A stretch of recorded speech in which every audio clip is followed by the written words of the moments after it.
Почему не принимает Европа Турцию? Она боится. Чего мы-то не боимся?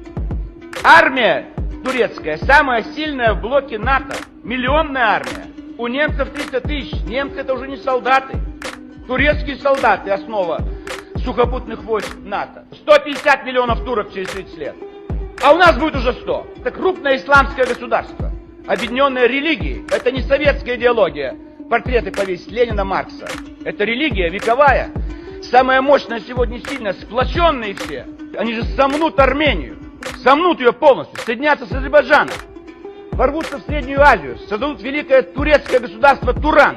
Вы понимаете, что они против нас с удовольствием объединятся? Потому что мы христиане, а они все мусульмане. У них есть что их сплачивает. У них язык сплачивает. Турецкий язык — это азербайджанцы, туркмены, узбеки, киргизы, казахи, татары, башкиры. А кто по-русски там говорит?